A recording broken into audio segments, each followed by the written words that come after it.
With all due respect, Your Honor, I know that NBI Director took pains in explaining his answer, but his answer already contains conclusions of fact and law. And may we ask Your Honor? May I respond, Your Honor? I'm not yet done. In keeping, Your Honor, with this court's ruling last week, may we ask Your Honor that it be stricken off the record, Your Honor? Yesterday, you also mentioned betrayal of public trust, correct? That is correct.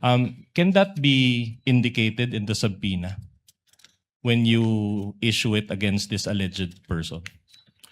It can be or it can be not. But why will we put the subject betrayal of public trust if the person being subpoena is not being tried for betrayal of public trust? What if it's against the Vice President? Just to clarify, can the subpoena indicate betrayal of public trust? We cannot put that because that is not a subject of a case under the revised penal for a crime. The betrayal of public trust is the variable subject of an impeachment court. All right. So you admit nonetheless that betrayal of public trust is a ground for impeachment, correct? That is correct. I think it's in the All Constitution. right. And are you saying that once you reach your findings, because we're all waiting for that, is it correct to say that you will file another impeachment case against VP Sara? Oh, thank you for that question. So that I Objection, can Your explain. Honor. That is speculative. I think the witness is competent enough, and in fact, thank the counsel for his question. I'm interested to hear what the witness will also answer. Thank you, Mr. Presiding Officer. The betrayal of public trust as the issue in the impeachment court, we don't need to investigate even if we pinpointed the person contracted. Because the point being is the betrayal of public trust was already been consummated when she publicly admitted, there is already an admission that she contracted a killer, a mamamatay tao or assassin, to kill the president. And that itself is already an admission. At sinabi pa niya, pumayag na yung kinausap kong mamamatay tao. That constitutes betrayal of public trust. Why? Because the oath of office of the president, sabi niya, she will execute the law and do justice to every man.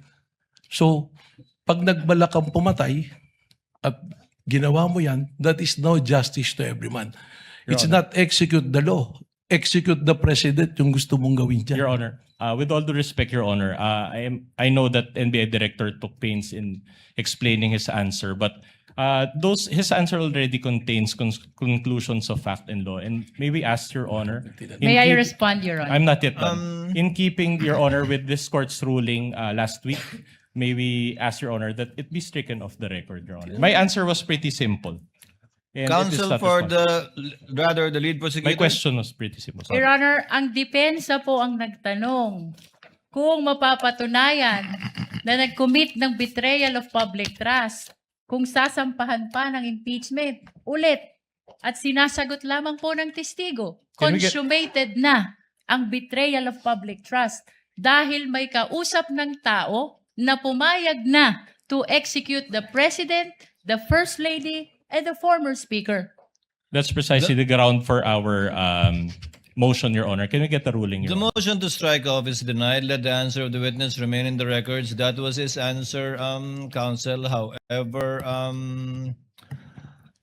interpretative it may seem with respect to the law, since the witness was qualified yesterday as not only being the NBI director, but also engaged in the legal profession for decades and is in fact a former law dean. Let that remain in the records for the consideration of the senator judges. You may proceed, counsel. All right. My question is this.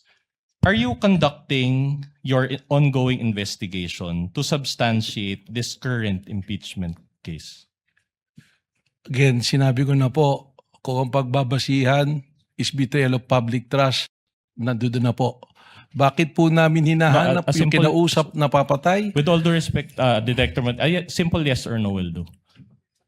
Hindi po, dahil sinabi ko na Alright. nga, Can you rephrase your question, counsel? So are you conducting the ongoing investigation to substantiate this current impeachment case? no need to substantiate because it's already been established. All right. So Now, the answer, Director Matibag, so the answer is you are not investigating anything in connection with the current ongoing impeachment case. Yes, because it's already been established.